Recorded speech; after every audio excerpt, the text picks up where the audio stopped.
Eh bien, mes amis, beaucoup de choses ont précédé cet instant. Vous n'en avez aucune idée. Il y a à peine une heure, notre nouveau site CandaceOwens.com que nous avons lancé en partie pour pouvoir diffuser en direct ce genre de contenu a subi une attaque DOS d'une agressivité extrême en provenance de France. La semaine dernière, d'ailleurs, les médias ont tenté de m'associer à un tireur dans une école. Je ne plaisante pas. La toute dernière attaque DOS, aussi désespérée que pathétique et destinée à salir ma réputation, a fait le tour du monde. Et bien sûr, il y a eu la menace juridique qui m'est parvenue depuis le palais de l'Élysée. Alors, ma question est la suivante. De quoi tout le monde a-t-il si peur? Il ne peut certainement s'agir d'un mensonge justifiant une telle panique. Bienvenue enfin dans cette série incroyable que nous avons spécialement préparée pour vous ici sur Candace. Musique d'introduction. Bon, mes amis, cet épisode se veut avant tout être une introduction destinée à présenter au monde anglophone ce qui se passe en France, car en vérité, nous n'en savons rien. Nous n'en avons vraiment aucune idée. Alors, commençons par un point sur lequel nous pouvons tous nous entendre, d'accord? Recevoir une lettre juridique émanant d'un président en exercice d'un pays étranger est extraordinaire, à tel point que cela n'a peut-être jamais eu lieu dans l'histoire de l'humanité, d'accord? Il y a un an, lorsque j'ai déclaré que je mettrais toute ma carrière en jeu pour affirmer que Brigitte Macron, l'actuelle première dame de France, était née homme, nombreux furent ceux qui, naturellement, ne m'ont pas cru, tant cette affirmation paraissait folle. Mais même ces personnes, grâce à la lettre virulente d'Emmanuel Macron rédigée par son équipe juridique et dont on m'avait demandé de ne pas faire état, commencent désormais à s'y intéresser. Prenez, par exemple, ce commentaire du célèbre YouTuber et avocat canadien connu sous le nom de Vivafray. Il a écrit cela en réaction à l'épisode consacré à cette lettre. Au début, j'étais très sceptique quant à l'idée que Brigitte fût un homme, mais laissez-moi vous dire que les avocats de Macron commencent vraiment à me convaincre. D'un point de vue juridique, ce qu'ils ont fait était d'une stupidité incroyable. En effet, tout en refusant d'affirmer clairement que Brigitte Macron, l'actuelle première dame de France, est bien née femme, ils ont employé toutes sortes de formulations équivoques pour laisser entendre qu'ils pouvaient me poursuivre pour diffamation à cause de légères erreurs dans mes reportages. En somme, ils ne répondaient pas au fond de l'affaire. Brigitte Macron serait née homme sur le plan biologique, mais au lieu d'aborder le sujet, ils se contentaient d'attaquer des points comme, par exemple, ce que vous avez entendu dans un reportage antérieur selon lequel une photo de sa communion aurait été recolorisée. C'est faux. Ce reportage a causé à Brigitte une profonde détresse psychologique. Cependant, comme je l'ai dit, leurs avocats ont commis une erreur cruciale. Pour prouver une diffamation, il faut démontrer que quelqu'un a fait preuve d'un mépris flagrant de la vérité, qu'il connaissait la vérité et qu'il a choisi délibérément de ne pas la divulguer. Or, ils voulaient simplement diffuser des mensonges, ce que, si vous regardez cette émission, vous savez que je ne fais absolument pas. Je ne m'y adonne pas. Bien au contraire. Ainsi, en m'envoyant cette lettre juridique, ils m'ont involontairement offert une ligne directe pour poser à Brigitte Macron et à Emmanuel Macron des questions précises. Ils ne peuvent pas prétendre n'avoir pas vu nos questions. La majorité des questions que nous leur avons posées nécessitaient simplement un « oui » ou un « non ». Ce sont précisément les réponses dont nous avions besoin, et nous leur avions promis que si elles répondaient, nous rendrions compte intégralement des faits. Je souhaite donc vous présenter 21 questions très simples que nous avons posées à Brigitte Macron afin d'utiliser notre plateforme pour mettre un terme à sa détresse psychologique. Par exemple, nous avons demandé, la petite fille figurant sur la photo de la communion, prétendument datée de 1963, serait-elle la Brigitte Macron actuellement mariée au président Macron? Brigitte Macron a-t-elle déjà utilisé le prénom Véronique? Pouvez-vous rendre compte de l'identité et de la situation actuelle de tous les enfants figurant sur la photo de la famille Damien? Brigitte Macron a-t-elle réellement accouché de 3 enfants? Ce sont là des questions simples, mes amis. La Brigitte Macron dont il est question est-elle la même personne que celle apparaissant sur la photo du mariage à Osières? Brigitte Macron a-t-elle déjà eu une relation avec une certaine Véronique Droux? Pourriez-vous fournir des photographies de Brigitte Macron dans les années 1970? Pourriez-vous également fournir des photos d'école de Jean-Michel Trugnot, la personne qu'il prétend être son frère, et de Brigitte Trugnot, idéalement ensemble? Quand Brigitte Macron a-t-elle rencontré le président Macron pour la première fois et dans quelles circonstances? Quel âge avaient-ils respectivement lors de leur rencontre? Les Macron ont-ils eu une relation physique intime avant que le président Macron n'atteigne l'âge de 18 ans? Et si oui, à quel âge cette relation a-t-elle débuté? Vos clients ont-ils tenté de corriger la version française de Wikipédia qui indique, à propos de Brigitte Macron, que l'écart d'âge de plus de 24 ans entre les deux amants provoque un scandale au sein de la famille Trugnot, d'autant plus que leur relation pourrait relever de l'article 227 à 27 du Code pénal, qui définit l'infraction d'agression sexuelle sur mineur? Vos clients ont-ils engagé une procédure contre le lobby international des pédophiles et de l'émancipation de l'enfant, qui mentionne la relation Macron dans sa publication Positive Memory sur une liste de relations positives et affectueuses avec des enfants? Comme je l'ai dit, ce sont des questions tout à fait simples. Si tu étais dans la situation d'une personne éprouvant une profonde angoisse parce qu'on disait que tu étais né homme sur le plan biologique, ne te précipiterais-tu pas pour répondre à ces questions? Exactement. Eh bien, apparemment, il n'était pas suffisamment angoissé pour engager. Il l'était assez pour engager et payer un cabinet d'avocats américain à Washington, D.C., qui nous a fait parvenir une lettre de menace de 100 pages. Mais ils n'étaient tout simplement pas assez angoissés ou n'ont pas trouvé l'énergie pour répondre à 21 questions basiques qui auraient mis fin au scandale. Nous n'avons reçu aucune réponse de leur part, car nous savions que nous n'en obtiendrions aucune, puisque, en réalité, ils mentent. Ils mentent, en effet, au public au sujet de l'ancienne identité de Brigitte Macron. Et un procès nous aurait donné l'occasion de le prouver grâce au pouvoir des citations à comparaître. L'Amérique n'est pas la France, et l'État du Tennessee, et Paris, ce n'est clairement pas ça. Laissez-moi vous expliquer pourquoi cette histoire a une importance mondiale, d'accord? Parce qu'il ne s'agit pas seulement de quelque chose qui affecte l'Europe. Cela a des répercussions internationales. Par exemple, le raid sans précédent effectué au domicile de Donald Trump à Mar-a-Lago concernant des documents qu'il avait emportés de la Maison-Blanche. Vous vous en souvenez, n'est-ce pas? Regardez ce titre paru dans The Guardian. Trump s'est vanté de détenir des informations sur la vie sexuelle de Macron. L'inventaire de ce qui a été saisi à Mar-a-Lago a provoqué une panique transatlantique entre Paris et Washington. Pardon, quoi? Qu'aurait-il pu découvrir sur la vie sexuelle d'Emmanuel Macron pour déclencher une panique transatlantique? Voici un titre de Rolling Stone allant dans le même sens. Il est indiqué que Trump s'est vanté de disposer, entre guillemets, d'informations sur la vie sexuelle de Macron. Le FBI a repéré un document contenant des informations sur le président français lors du raid de Mar-a-Lago, ce qui a amené des responsables dans les deux pays à rechercher des réponses. Oh, d'accord, pourquoi un président serait-il stressé? Mais qu'est-ce qui vous faisait tant réagir? Et voici un extrait de cet article de Rolling Stone, car c'est vraiment incroyable. La plupart des gens ne s'en souviennent pas, d'accord? Il est dit, bien entendu, que la simple révélation de son existence a déclenché une panique transatlantique, selon deux autres sources proches de l'affaire. Et les propos antérieurs de Trump concernant les soi-disant manières coquettes des Macron, que peu de gens connaissent, n'ont fait qu'accentuer ces inquiétudes. Des responsables français et américains se sont attelés à déterminer précisément ce que Trump détenait sur Macron et sur le gouvernement français, et si ces informations étaient sensibles par nature. Les sources affirment que les responsables des deux nations cherchaient à savoir si cette découverte constituait une faille en matière de sécurité nationale ou s'il s'agissait d'un ramassis volé, sans réelle importance. Oh, dear Cord. On ne s'emballerait pas ainsi s'il n'y avait pas quelque chose de vraiment inquiétant et si Trump ne détenait pas effectivement des informations capables de tout faire basculer. Maintenant, permettez-moi de vous rappeler les tristement célèbres Jeux Olympiques d'été 2024. Oui, il y a à peine un an, alors que le monde entier regardait des drag queens porter la torche olympique et assurer la cérémonie d'ouverture.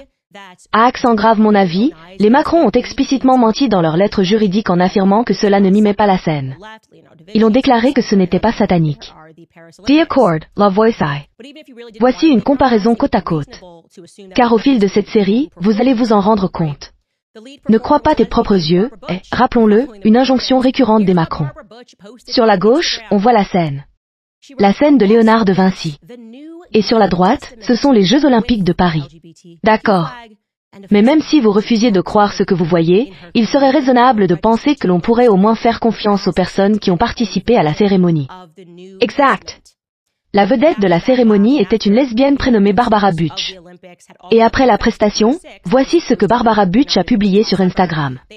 Elle y écrivait « Oh, oui, le Nouveau Testament gay, accompagné d'un drapeau LGBTQ et d'un signe de poing. » Et elle a identifié d'autres membres de sa communauté. Oui, cela serait perçu par la plupart comme quelque chose de satanique, une inversion du Nouveau Testament.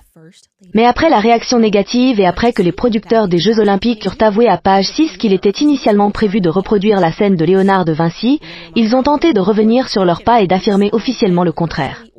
En réalité, il s'agissait d'une fête païenne qu'ils imitaient. Mais ce qui a échappé au grand public, c'est que Thomas Joly, l'artiste directeur de la prestation, a été choisi spécialement pour organiser cette cérémonie en présence de nul autre que la première dame Brigitte Macron, qui est allée le voir en 2022 lors de la première de sa comédie musicale Starmania, qu'il a produite. Selon un spectateur, Emmanuel Macron lui-même aurait alors ordonné à Joly de surpasser les Jeux Olympiques de Londres. Alors, ne vous méprenez pas. Tant lui que son « épouse » entre guillemets ont été intimement impliqués dans cette cérémonie. Au fil du dévoilement de l'histoire de Brigitte et d'Emmanuel, vous allez remarquer que des thèmes étrangement récurrents, scandales liés à la pédophilie et à la transidentité, à l'inceste et aux perversions sexuelles semblent invariablement les suivre partout où ils vont. Mettant de côté le fait que, même si vous croyez que Brigitte Macron était une femme et je vous assure qu'elle ne l'est pas, au point qu'à la fin de cette série, vous serez contraint d'admettre que son histoire d'amour avec Emmanuel Macron est complètement insupportable, d'accord ? Tout commence lorsqu'elle, alors enseignante de théâtre âgée de 39 ans à la Providence School, a vu un garçon de 14 ans, Emmanuel Macron, jouer dans une pièce. Et c'est tout. Cela l'a littéralement complètement séduite. Apparemment, c'était une histoire d'amour digne des grands romans. Soit dit en passant, cela fut l'un des nombreux premiers signaux d'alarme pour moi. Un garçon de 14 ans et une femme de 39 ans. Je suis désolée. Ce n'est pas acceptable. D'accord, j'ai 35 ans. Savez-vous à quoi ressemble un garçon de 14 ans? Les garçons n'achèvent même pas leur puberté avant environ 16 ans. Ils n'ont rien de viril, rien d'attirant. Ils ressemblent à des enfants. C'est exactement ce à quoi ils ressemblent. Ils ont l'air d'enfants, car les garçons mûrissent plus lentement que les filles. Même lorsqu'on raconte l'histoire d'une femme qualifiée de « cougar », elle ne s'intéresse pas à des garçons de 14 ans. Elle préfère un jeune homme ressemblant à Brad Pitt dans « 3 » dans la vingtaine. D'accord, pas d'un garçon de 14 ans. Cela m'a semblé extraordinairement étrange. Honnêtement, je ne peux même pas penser à un exemple culturel d'une femme d'une quarantaine d'années, ou sur le point d'en avoir, qui trouverait un garçon de 14 ans attirant. Vous, mes amis, pouvez m'en donner un. The Accord. Une fois le couple installé dans un palais la Maison-Blanche, à la française, des scandales bizarres ont commencé à les suivre.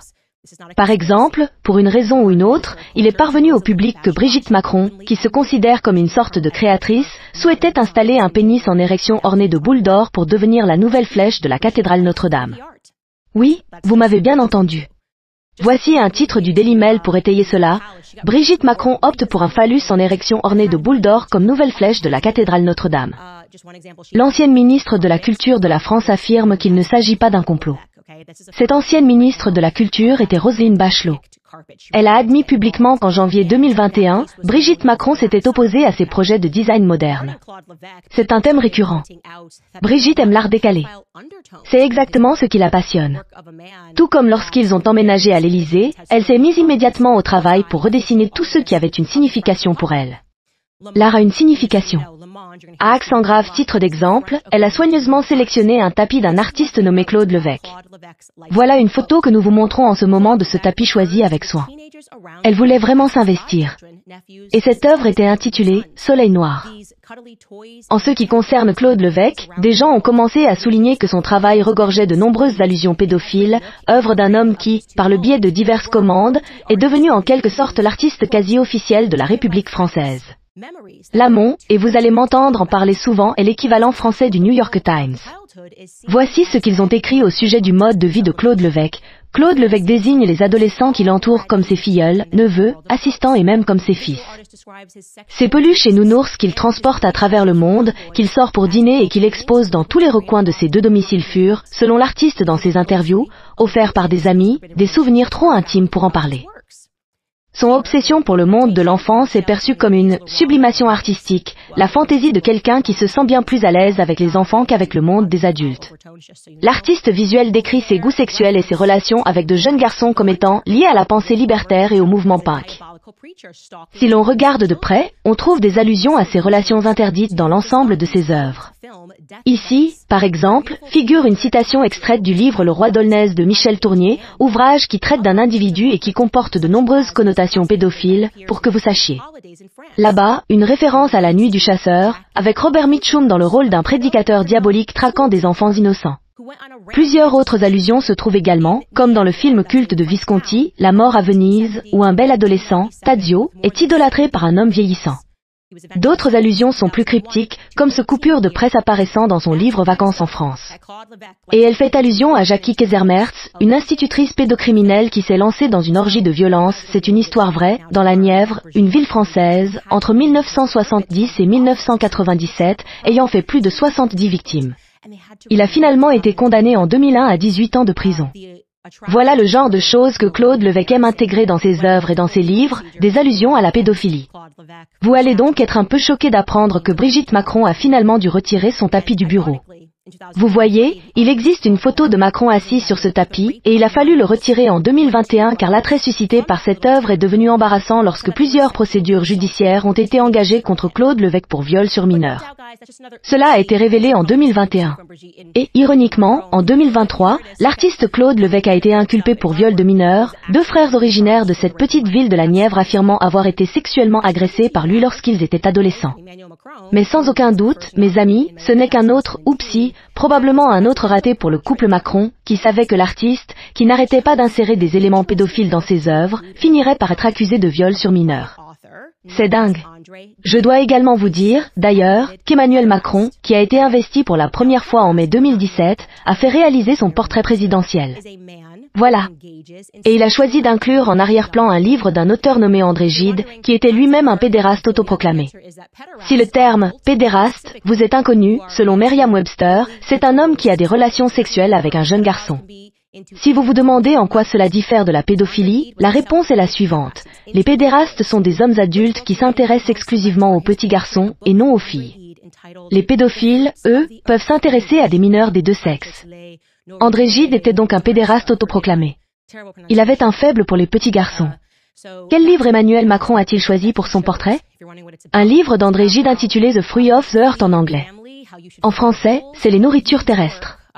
Excusez-moi, pronunciation approximative. Voilà, c'est lui. C'est le livre qu'il a choisi. Si vous vous demandez de quoi il s'agit, le livre explique comment il faut fuir sa famille, comment il faut fuir les règles. L'œuvre de Gide est autobiographique. Il inspirait une jeune génération de garçons à fuir la tradition, car c'est exactement ce qu'il fit. Il estime l'avoir fait lorsqu'en tant qu'adulte, il s'est rendu en Algérie, alors colonie française, pour vivre des expériences sexuelles avec des garçons musulmans. Ainsi, en 1894, à l'âge de 24 ou 25 ans, il se rendit en Afrique du Nord. Il rencontra Oscar Wilde et le compagnon homosexuel d'Oscar Wilde, Lord Alfred Davis. Ce sont des élites. Je tiens à être clair, il s'agit d'élites. Puis il retourna en France et se sentit avoir vécu un éveil sexuel. Il accepta son homosexualité et embrassa ses penchants, rejetant les conventions étouffantes qui lui disaient qu'il ne devait pas être attiré par les petits garçons. The Accord. Pour ma part, je connais André Gide, car j'ai été contraint de lire son livre L'immoraliste à l'université. Et oui, il s'agit d'un récit de voyage en Algérie, clairement autobiographique. Il a admis avoir effectué ce voyage en Algérie. Et le livre relate ses relations sexuelles avec de petits garçons musulmans. Voilà de quoi il s'agit. Maintenant, si vous adoptez un raisonnement plus objectif, jouons le jeu des deux versions. Peut-être qu'Emmanuel Macron ne savait pas que ce livre était là. Peut-être qu'un simple assistant stupide l'a pris et l'a mis à disposition. Qui sait pourquoi il se trouve, par exemple, dans ce que l'on pourrait appeler le Oval Office, français? Mais non. Vous auriez tort de penser cela. Alors, arrêtez d'y penser. Emmanuel Macron n'a jamais caché son affection pour André Gide. Il en a parlé à de multiples reprises. Il a même accordé une interview à un critique littéraire, Jérôme Garçon. Et Macron a déclaré, et je cite, « André Gide me montre le chemin qui mène du cérébral à une sensualité débordante. » Maintenant, voyez-vous, il n'y avait qu'un seul journaliste, parmi tous, qui a eu le courage de critiquer vigoureusement le choix de ce livre pour le portrait présidentiel. Ce journaliste s'appelle Hélène de Vic. Voici ce qu'elle a dit, je vais vous lire sa citation. Elle a dit, « André Gide, quoi dire? L'incongruité et l'erreur sont impensables dans un cadre destiné à demeurer dans l'iconographie historique du pays. Et inévitablement, quelqu'un dans l'entourage présidentiel, voire le chef de l'État lui-même, a lu l'autobiographie d'André Gide, c'est le Grand Nemours, dans laquelle il raconte l'histoire du petit Mohamed. Il y écrit, et je cite, « Comme il était beau, à moitié nu sous ses haillons, noir et mince tel un démon. » L'écrivain admire, je cite, « la minceur du corps de cet enfant, la grâce de ses jambes nues dépassant de son pantalon ample. » Il décrit comment il sodomise l'enfant jusqu'à l'épuisement. 2 ans plus tard, il assiste à la sodomie de Mohamed par son ami Daniel, alors adolescent. Quel message le jeune et fringant président de la République française a-t-il envoyé avec cette photo, désormais affichée dans les mairies scolaires? Que devons-nous comprendre pour que les criminels pédophiles puissent dormir sur leurs deux oreilles? Excellente question, Hélène. Que devons-nous en conclure du fait qu'André Gide est toujours enseigné soit dit en passant dans les salles de classe américaines et qu'il a reçu, à titre posthume, un prix Nobel de littérature? Je suppose que nous devons simplement comprendre que... Oupsie, n'est-ce pas? Encore un « oupsie » pour le couple Macron. Cela ne cesse de se reproduire. Ensuite, il y a le cas d'Olivier Dumont, ancien député européen français. Un véritable magnate du pouvoir.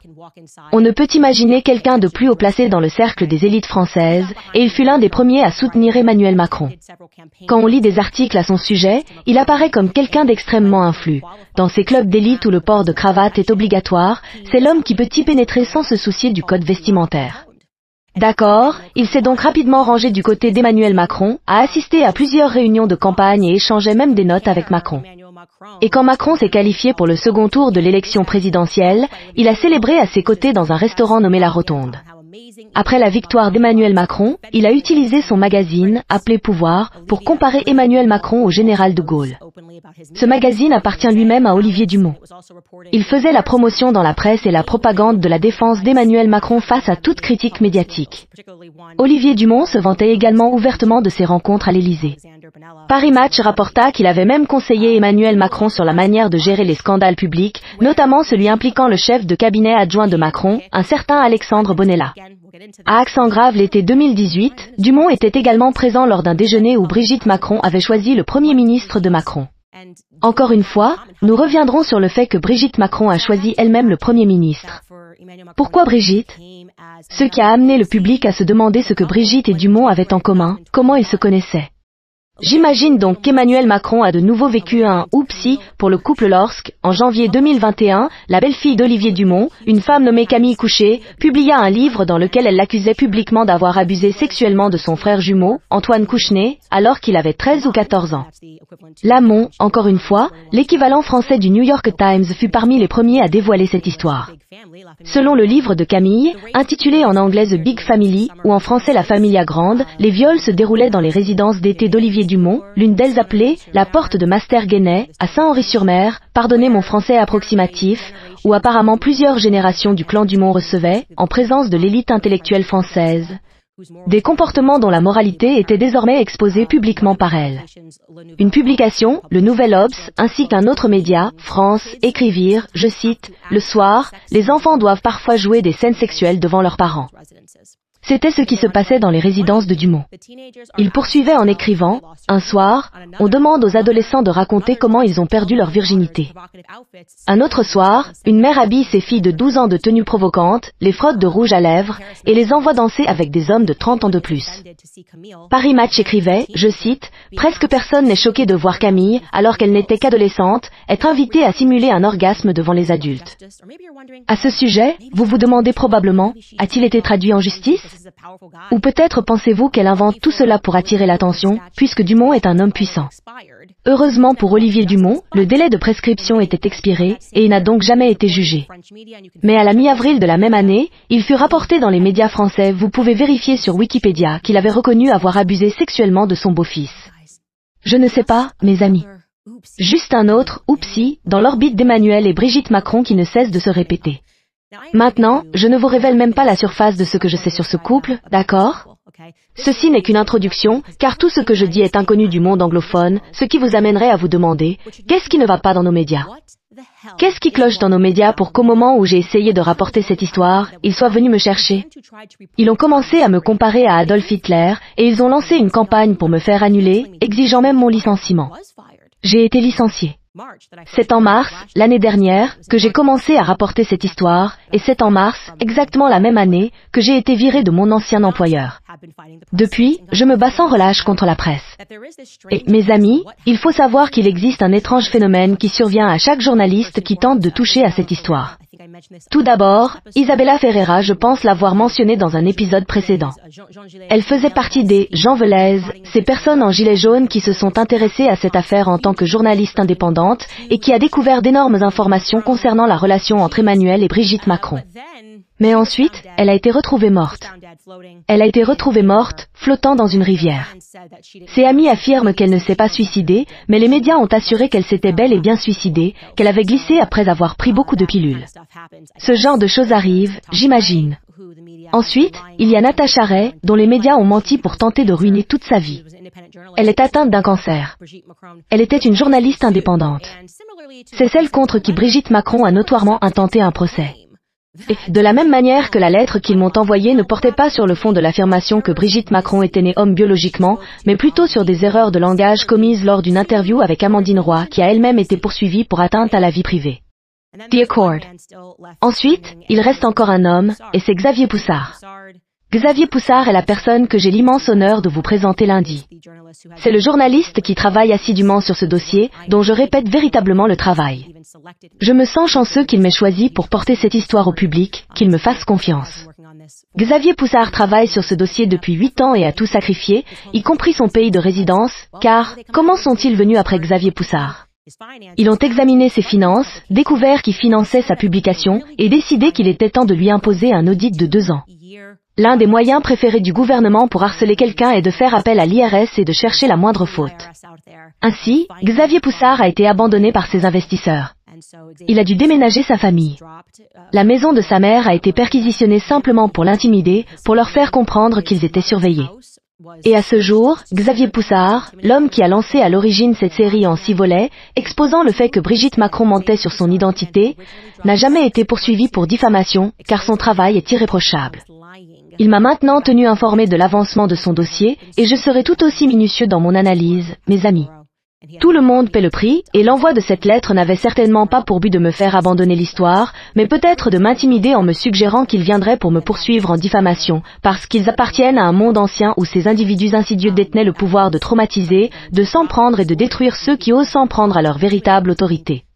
Et ne vous méprenez pas, Brigitte Macron et Emmanuel Macron proviennent d'un cercle, d'un syndicat de véritable pouvoir, d'un vieux pouvoir, celui de l'argent ancien. Mais nous sommes dans un monde nouveau, d'accord? Je vous dis que si nous n'avons pas plus de courage à travers le monde et partout où nous assistons à cet éveil pour nous dresser contre ces monstres, pour affronter ceux qui pensent pouvoir enchaîner scandale sur scandale de pédophilie, sans jamais avoir à répondre de leur passé invraisemblable, sans même devoir répondre à des questions basiques sur leur sexe biologique. Si nous n'avons pas le courage de nous lever contre ces individus qui placent des pédérastes sur leur bureau pour se moquer de nous pendant qu'ils se font photographier pour leur portrait présidentiel, se croyant intouchables, quel monde laisserons-nous à nos enfants? J'ai maintenant 3 fils. Et je le dis sincèrement, j'espère vraiment qu'ils déposeront ce procès.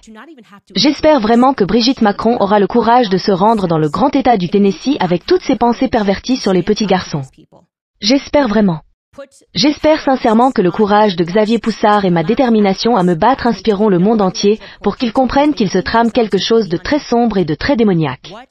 Et nous n'avons même pas encore abordé l'histoire de qui est réellement Brigitte Macron. Ce que Xavier Poussard a découvert à propos de Brigitte Macron, pourquoi Xavier Poussard, qui se bat en justice pour obtenir des documents et qui, même lorsqu'il gagne ses procès, n'arrive toujours pas à obtenir la publication d'une photo de Brigitte Macron, celle prise à l'école à Amiens, nous n'avons pas de photo scolaire de la première dame, nous ne pouvons y accéder. Pourquoi il ne parvient pas à obtenir une photo du soi-disant frère de Brigitte Macron, que je crois être Brigitte Macron lui-même, pourquoi nous ne pouvons obtenir les dossiers militaires de Jean-Michel Trogneux? C'est absolument fou. Et, comme je l'ai dit, ce que je vous ai raconté aujourd'hui n'est que la partie émergée de l'iceberg. Cela va devenir de plus en plus sombre, de plus en plus profond, et leur implication dans ces thèmes récurrents de pédophilie, de pédérastie, d'inceste, de mensonges et d'intimidation judiciaire ne cessera jamais de se révéler. Mesdames et messieurs, j'espère que cela aura permis au monde anglophone de comprendre pourquoi cette affaire est si importante. Je vous dis qu'à travers le monde, nous commençons à nous éveiller, et je ne serai certainement pas celui qui renoncera à ce combat. Je pense que les jeunes générations sont prêtes à voir l'ancienne garde céder la place à une véritable lumière dans ce monde. D'accord, mes amis, je vais maintenant lire quelques-uns de vos commentaires. Je tiens d'abord à vous dire, concernant ces attaques d'os, que je sais que certains d'entre vous n'arrivent pas à accéder à leur compte. Nous recevons des mises à jour. Cela devrait être résolu dans quelques heures. Nous pensons que lorsque nous avons annoncé cette série, nous avions précisé qu'elle ne serait diffusée que sur canadastelwan.com. Ils ont donc attendu 1 heure avant de lancer l'attaque sur le site, et nous allons riposter. Nous avons pu constater toutes ces requêtes DNS, dont beaucoup provenaient de France. Et, d'ailleurs, si vous souhaitez soutenir notre travail, sachez que nous sommes désormais totalement indépendants. Prenez un instant pour visiter notre nouveau site. Vous pouvez faire un don si vous le souhaitez. Vous pouvez vous inscrire pour devenir membre. J'espère vraiment que vous le ferez et que vous rejoindrez notre club de lecture, ainsi que toutes les autres activités que nous proposons. Avant de passer à vos commentaires, je tiens à remercier American Financing et à vous rappeler qu'en cette période difficile, où il devient très compliqué pour la plupart des gens de boucler leur fin de mois, il reste peu d'argent pour des dépenses supplémentaires. La plupart des Américains ne reçoivent pas de grosses augmentations, les dépenses augmentent, et il est très difficile de s'en sortir sans recourir aux cartes de crédit. Si vous êtes propriétaire et que vous en avez assez de ce cycle, je vous invite à passer 10 minutes au téléphone, sans engagement, dès aujourd'hui, avec mes amis d'American Financing. Si vous accumulez des soldes de cartes de crédit avec des taux dans les 20% voire 30%, American Financing peut vous montrer comment mettre en valeur votre capital durement acquis et vous sortir de l'endettement. Leurs conseillers en prêts hypothécaires, basés sur le salaire, font économiser en moyenne 8 cents par mois à leurs clients. Et si vous commencez dès aujourd'hui, il se peut que vous n'ayez même pas à payer le prêt hypothécaire du mois prochain. Il n'y a aucun frais initial, donc cela ne vous coûte rien d'apprendre combien vous pourriez économiser. Alors, appelez American Financing dès aujourd'hui au 800 795 1210. Encore une fois, c'est le 800 795 1210. Ou rendez-vous sur americanfinancing.net/owens. C'est americanfinancing.net/owens. D'accord, mes amis, passons maintenant à certains de vos commentaires. Waouh, nous sommes 135 000 personnes à regarder en direct. C'est incroyable. Partout dans le monde pour les Français, le monde français, nous veillerons à mettre des sous-titres en français surtout. Nous ne pouvons pas le faire en direct, mais nous nous assurerons que vous puissiez y accéder, que vous soyez francophone ou anglophone. Je tiens également à ajouter que, pour notre interview avec Xavier Poussard, une partie sera réservée aux abonnés. Nous utiliserons ce week-end pour comprendre comment ils ont géré l'attaque d'os et pour nous préparer encore mieux la prochaine fois. D'accord, que nous reste-t-il? Je veux aussi dire qu'à la fin de cette série, je vais dénoncer tous les fraudeurs des médias et du monde occidental qui ont œuvré pour défendre ce qu'ils savaient être un réseau de crimes sexuels répugnants. Aucun média n'est venu en aide lorsque je tentais d'exposer ce qui se passait avec Brigitte Macron, ils m'ont diffamé, ils ont calomnié et ont tenté de faire comme si. Je me souviens qu'ils disaient que j'avais une psychose postpartum. D'accord, ces gens font partie de l'État et essaient clairement de protéger les criminels d'État. C'est ce que je crois sincèrement. Des gens comme Barry Weiss, ancien du New York Times, qui prétend lancer une presse libre et indépendante, et qui fut l'un des premiers à utiliser des arguments freudiens pour faire passer l'idée que c'était moi qui devenais fou parce que j'avais remarqué des tendances pédophiles en France. Comme c'est malade, comme c'est dérangeant que Barry Weiss doive défendre cela au nom de la presse libre, d'accord? Maintenant que vous avez eu un avant-goût de l'iceberg, réfléchissez à ce que cette personne était prête à défendre et à ce qu'elle voulait détruire, et demandez-vous pourquoi. Et elle n'est pas la seule. Nous venons pour tous. À accent grave la fin de cette série, il n'y aura plus aucun fraudeur dans les médias que vous ne reconnaissiez pas et n'ignoriez plus. Désolé, c'était un petit coup de gueule. Je me suis vraiment enflammée en pensant à combien il est troublant que nous ne puissions même pas nous entendre sur la protection de nos enfants. Fiona Yellow écrit « Bonne année lunaire ». Merci infiniment pour ton travail acharné et ton courage, c'est admirable. Soutien depuis Hong Kong. Waouh, c'est peut-être le soutien le plus lointain que nous ayons reçu habituellement, je ne vois pas la Chine ici. Céline Chouano écrit « Juste un don ». Merci beaucoup. Sarah Soda écrit « Ces gens sont malades et se cachent depuis trop longtemps. Il est temps d'exposer ces démons. Je ne pourrais pas être plus d'accord. » Une personne identifiée par N écrit « Candice, tu fais le travail du Seigneur. Tu as été ordonné par le Christ pour apporter la vérité au monde. Le Christ est vérité, le Christ est roi. C'est ce que je veux dire quand je dis que le Christ est roi, et c'est pourquoi, l'année dernière, j'ai crié encore plus fort, parce que j'ai compris qu'on pouvait choisir de vendre son âme au diable pour une vente à bas prix et se lever le matin sans être détruit ou attaqué par les médias. Ou bien on peut choisir de se battre du côté du Christ, de lutter pour exposer ce qui se passe, potentiellement, tout perdre. Mais tout ce que l'on perd n'est pas réel. Rien de tout cela n'est réel, rien n'est tangible. Et de constater que le monde, et vous qui êtes restés à mes côtés malgré tout, avez vu combien leurs attaques étaient évidentes, je ne saurais vous remercier suffisamment, du plus profond de mon cœur, de la part de moi et de mon équipe. Sandra Ticker écrit « Candice est sur le point de cuisiner. Il vaut toujours mieux avoir des questions auxquelles on ne peut répondre qu'avoir des réponses qui ne peuvent être remises en question, disait une personne sage. » Welton écrit « Candice, la intrépide. » Merci. BJE écrit « Debout, les pieds ancrés. Je t'adore et ta force, reste droite. Alcyon écrit, j'ai failli manquer le direct, tant j'ai eu honte. Bravo, Madam C, News T. Amons. Brian Schwartz écrit, ton émission, Candice, progresse à grands pas. Merci, merci infiniment. The Intelligent Observé écrit, je dois te l'avouer, tu es une meilleure analyste du renseignement que je ne l'ai jamais été. Oh, pour qui étais-tu analyste du renseignement? Jason écrit, salut Candice, je te regarde depuis tes débuts en solo sur YouTube. J'ai su dès le départ que tu étais authentique. Je voulais te remercier et soutenir ton travail. Continue, que Dieu te bénisse, toi et ta famille. Non, vraiment, merci à tous. Et je sais que certains se sont beaucoup inquiétés pour notre sécurité. Nous avons renforcé la sécurité après avoir reçu la lettre de Macron et à cause de tout ce que nous savons sur le réseau et ce qui arrive, comme je l'ai dit, à chaque journaliste qui tente de faire éclater cette affaire. Nous prenons cela très au sérieux, mais sachez qu'au bout du compte, ce n'est pas entre les mains de la sécurité, c'est entre celles de Dieu. Alors, je demande à chacun, que vous croyez ou non, de prier. Je pense que nous ressentons tous cet éveil mondial, et ce dont les Macron avaient clairement peur, c'était que je révèle tout cela au public. Et, comme je l'ai dit, demandez-vous pourquoi c'est la première fois que vous entendez cela, pourquoi c'est la première fois que vous apprenez tout cela, alors que l'année dernière, on vous disait que j'étais un fou ressemblant à Adolf Hitler, soutenant des tireurs d'école, c'est-à-dire, voilà. Ils s'en prennent à ceux qui essaient de dire la vérité et protègent ceux qui ont tant à cacher. Alors, encore une fois, si vous souhaitez soutenir notre travail, rendez-vous sur candaceowen.com, inscrivez-vous. Vous pouvez simplement faire un don, mais je vous encourage vraiment à vous inscrire. Nous produisons du contenu vraiment de qualité. Et comme je l'ai dit, lundi, nous diffuserons l'interview de Xavier Poussard, et chaque épisode de cette série va vous époustoufler. Nous allons aborder l'enfance ou l'absence d'enfance d'Emmanuel Macron, ce que nous savons de son passé, ainsi que l'enfance ou son inexistence de Brigitte Macron, et vous allez vraiment commencer à vous demander ce qui se passe. Accent sur le en faire, comme disait Liberano Amalo. Nous nous retrouvons lundi.